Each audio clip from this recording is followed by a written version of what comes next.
My name is Lourdes White. I'm a professor of accounting at the Mary School of Business, and I'm teaching now in the MBA and Master's in Finance and Master's in Accounting programs. I teach managerial accounting, and I also teach that at the undergraduate level in our program in business.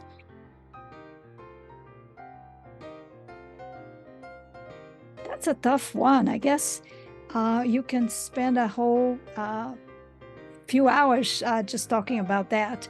But honestly, I think it's because I figured that profession of teaching would give me the chance to be a student forever.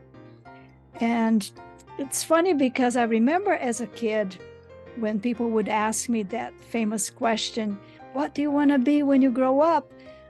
I would always say with certainty, I want to be a mother and a teacher. And I was blessed to be able to do both. Not exactly in that chronological order, but it worked out.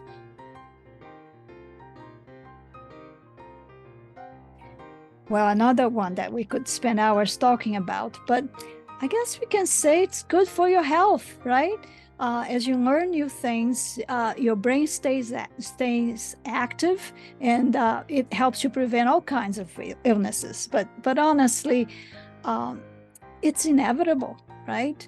I would say that 90% or more of what I teach now, I did not learn in graduate school or in my undergraduate program. So I have to keep on learning. I learned that throughout my career as a teacher. There's also tremendous satisfaction to be able to interact with students and to see their lives improving because of what they learned in your courses. And this is especially true here at the University of Baltimore, where so many students are the first generation in their families to attend college, which was also my case.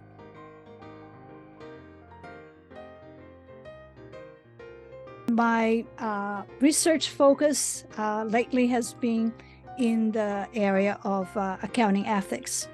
But in general, my field of research is what we call behavioral ethics. And that's about how accounting influences managerial decision-making.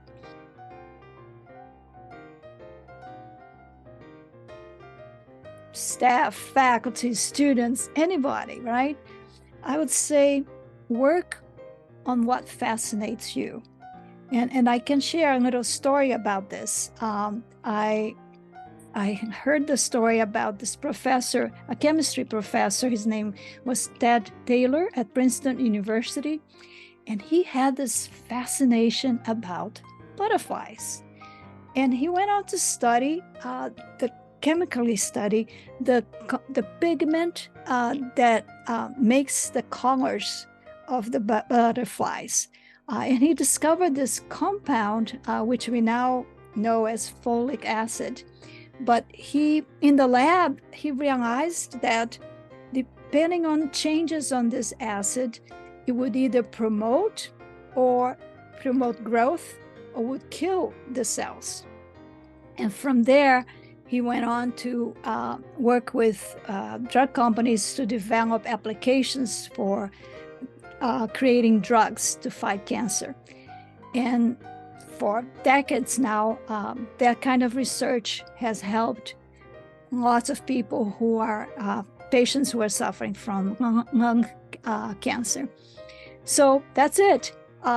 You never know where your learning is going to take you, from researching butterflies to fighting cancer.